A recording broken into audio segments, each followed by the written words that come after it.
Do you believe I'm the most dangerous man in the world, Lucy? I'm not answering your questions. But then we need to change the dynamic of this interview because, and I'll make this clear, I allowed you into my home. I'm doing you a favor, giving you the first interview I'm giving to the public. You don't come here with a position of authority. You're not the police. I don't respect the BBC. I don't know you. You do not come here with a position of authority over me. We are equals. We are people. We're citizens of the world, and we sit here as equals. And I see you as my equal, and if you ask me questions, I can ask you questions back. For you to come here and sit down and pretend you're the Gestapo, and that you don't have to answer my questions, is disingenuous because I don't owe you anything. Asking questions and you answer. But I don't owe, no. However you want. This is a conversation.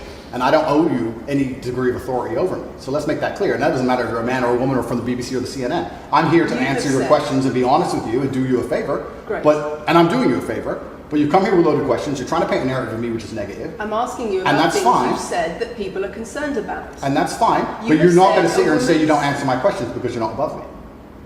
You have said that a woman's intimate parts belong to her male partner, and if she goes on OnlyFans, he is entitled to a cut of her income.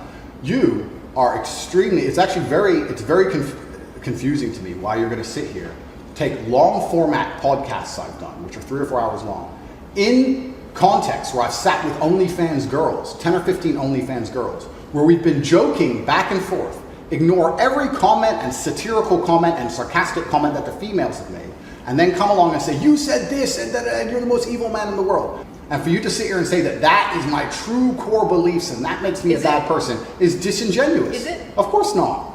Was it sarcasm? Absolutely. You were being sarcastic when you said a woman's intimate parts belong to her male partner. No. You didn't believe that? No, it's not that. It's that you haven't watched the show at length, and you should have, because the woman was saying, my man's car belongs to me because he's my man. And she was on OnlyFans. And then 20 minutes later, when she said she was on OnlyFans, I said, well, you're selling your body, that belongs to him because he's your man. And she laughed, she laughed, and she said, ha ha ha, yeah, that's probably true. If you watch the show, it will make sense. For you to come here with doing no research at all, and then say, I don't understand what I'm talking about, but I've got this piece of paper with a few things printed off, that's why you're saying the silly things you're saying. I really think that it's genuinely sad that when the BBC has a chance to finally interview me at the end of all this Matrix attack, that they don't come here with any kind of genuine openness to try and understand my influence over the world, or the things I push, or what I'm trying to teach the world, or why I'm a good influence on the world, because I am a massively good influence. Instead, they come here with pieces of paper,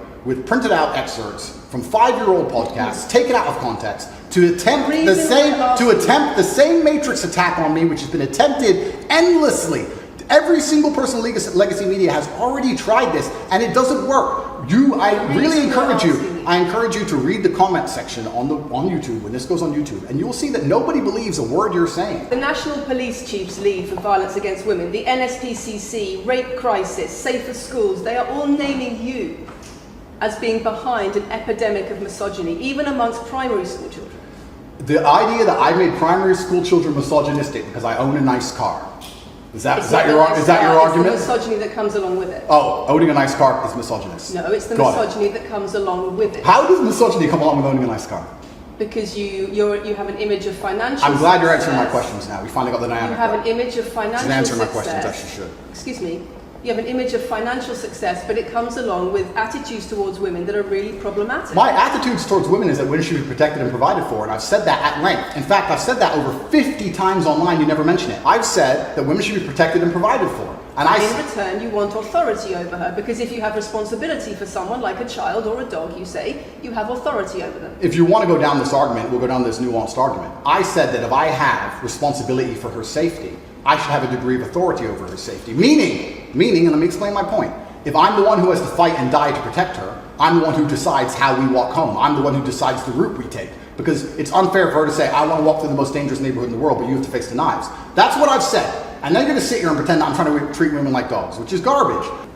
It's not about conservative values or protection. It's what you're demanding in return for that. Well, I'll give you this. I don't know who your husband is. I don't know if he would stand up to protect you and die for you, but I'll give you this. If someone broke into this house right now and was a homicidal maniac, I would expect me and the other men in this room to stand up and face them, while you and the other women in this room could protect yourselves. I would actually believe the men should go and engage the attacker. I believe that. And even though I don't know you, and you've come into my house with a hostile agenda, and you've come here to try and make me look bad, I would still stand up to protect you. I would still stand up to protect you because I believe that's my role as a man. Since you came out of custody, There seems to have been a lot about your charity work. Correct. On your social There's media. I've always done the charity work, but now I'm promoting online. There seems to be a real shift. Yeah. I wonder what's behind that. Well, I've always done the charity work. I've been doing the charity work for years.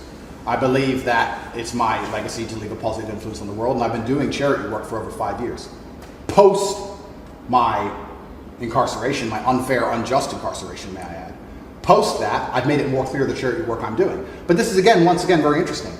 I spend $25 million a year feeding children. Men, male children, and female children. In Turkey, in Syria, in Iran, and Iraq. I literally spend $25 million a year feeding children. And I'm still the worst man in the world because 4 years ago I made a sarcastic comment? Because some people would look at that and say, okay, so before you got money from attracting people to your website by making controversial comments, but that might have got you into trouble. And so now you're looking for a new market.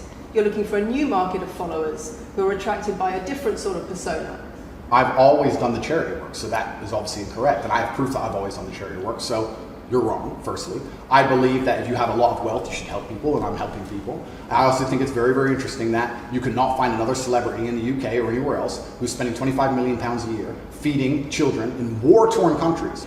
Don't you think, as the BBC, it would be very interesting to come here and discuss the fact that I was put in a dungeon for 92 days and then locked in house arrest without charge? Don't you think that's a far more interesting conversation than old YouTube snippets? Don't you think that would be interesting? You're here under house arrest because there's an ongoing investigation into rape and human trafficking allegations against you. Correct. I've been incarcerated without charge. Julian Assange is incarcerated without charge, and nobody's interested in that either. So if you actually wanted to do some genuine journalism and investigation, we could talk about the fact that an innocent man who is yet to be charged with a crime has had his liberty deprived of him. And I think that would be a far more interesting angle than talking about me being the most dangerous man in the world because I own a car.